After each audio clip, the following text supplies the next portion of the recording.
और जो कहता है आगे का वाला नहीं करता है, माता पिता आवाज लगाते जोर से चिल्ला के, क्या है हल्ला कर रहे हो, नहीं नहीं जा रहा, उसको भेजो। तो वो उसको नहीं बोलेंगे, इसको ही बोलेंगे, मतलब उसकी शामत नहीं आएगी। शामत इसी की आने वाली है जो आज्ञा का पालन करता है। हाँ, मतलब आज्ञा का पालन करता है का शामत का मतलब ये होता है कि भगवान जब माता पिता फिर आंखें बंद करके उस पर विश्वास करते हैं कि ये काम करके आएगा, इसी को सौंपो, धर्म का ध्वज इसी को पकड़ाओ, इसी को पकड़वाओ और चल भाई तू चिल्ला बाजार के अंदर जाके भगवान को ज्ञान मिलना राधे राधे अति पुण्य फलदायी। ये नहीं, तेरे को ही काम करने को दो। और जो हल्ला करने वाले जो बात ही नहीं सुनते तो उनको दूसरा ध्वज पकड़ाया जाता है कि तू ये वाला हल्ला कर, ये कुछ नहीं है, कुछ नहीं है। और जिसको पकड़ाया हुआ है बहुत कुछ है, बहुत कुछ है, राम जी है, ठाकुर जी है, राधा रानी है, तो उसके कान में इसको प्रेरित करते हैं कि जा और इसके आसपास बोल, जिससे ये और ज़्यादा तेज बोले, इसकी बैटरी चार्ज कर। नहीं तो ये वो भी भगवान का ही है, वो भी भगवान का जो हल्ला कर रहा है, जो कहता नहीं कुछ नहीं है, वो भगवान का ही है। उसने प्रेरणा देने के लिए भगवान ने इस प्रकार का व्यक्ति आगे किया हुआ है कि जिस व्यक्ति को मैं भेजा हुआ हूँ धर्म का प्रचार करने के लिए, वो थोड़ा कम स्पीड में चल रहा है, इसको धक्का दे जरा ज़्यादा स्पीड में चले। फिर वो धक्का दे के ना ज़्यादा स्पीड में चलता है, उसको लगता है अरे ये ऐसा बोला, ऐसा नहीं है, ऐसा है। भगवान बोले हाँ ऐसा ही है, बोल, ये बोलना है तुमको। तो ये चीज़ें जो है ये सब अच्छा बुरा सब परमात्मा का ही है, सारा बैलेंस बनाने के लिए। तो मतलब जिसको अच्छा चुनना है अच्छा चुन लो, जो गलत कह रहा नहीं कुछ नहीं ये बकवास है, तो उस प्रकार के लोग भी होंगे, वो उसके साथ हो जाएंगे। हैं एक लाल झंडा लेके चल रहा है, काला लेके चल रहा होगा, काले वाले के साथ काले वाले झंडे वाले हो जाएंगे, लाल वाले के साथ लाल वाले हो जाएंगे।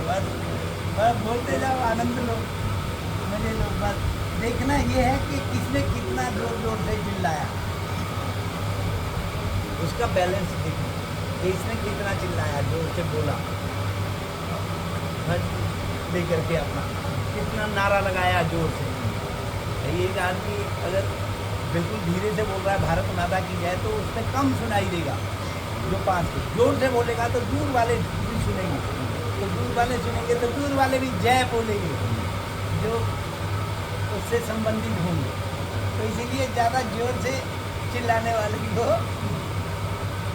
आगे प्रेरित किया जाता है, पकड़ और चिल्ला जा, बोल सबको प्रचार प्रसार कर ठाकुर जी का।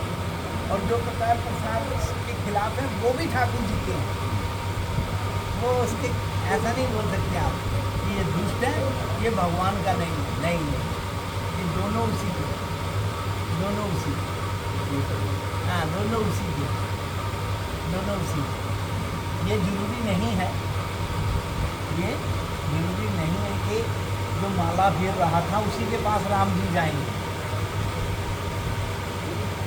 जो माला सीता को लेगा उसके लिए पुल बना के गए, जबरदस्ती पुल बनाओ, उसको दर्शन देने जाना है, उसके सारे परिवार को मैंने उसका बेड़ा पार करना है, पुल बनाया उसके लिए। भगवान आपको पुल की क्या जरूरत पड़ गई? लेकिन संसार में एक इस प्रकार की लीला है, जब मनुष्य जीवन में मानव जीवन में आते हैं तो भगवान उसी तरीके की लीला करते हैं। पुल बनाया और सारे परिवार को उधर जाके चल भाई कल्याण। माला फेरने वालों को भी दर्शन हुए, लेकिन इसको भी हो गए, इसको भी हो गए, ये भी अपने सारे परिवार का बेड़ा पार कर गया। खीर खाने वाला ब्राह्मण थोड़ी था वो, तो उसने बहुत तपस्या की थी भैया, भोलेनाथ की बहुत तपस्या की। ऐसा नहीं है कि खीर खाने वाला ब्राह्मण था तो बात ये और वो, ना ना ना ना, उसने अपने इतनी तपस्या की।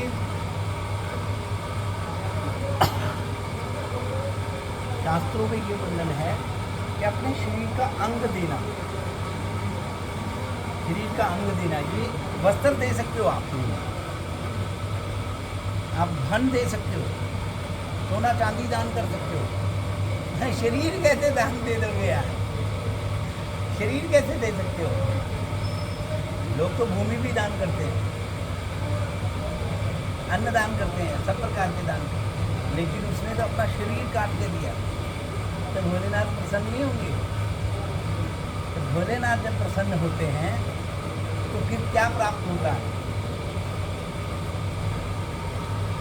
ऐसा कहते हैं जब भोलेनाथ प्रसन्न होते हैं तो प्रभु श्री राम के दिव्य दर्शन होते हैं,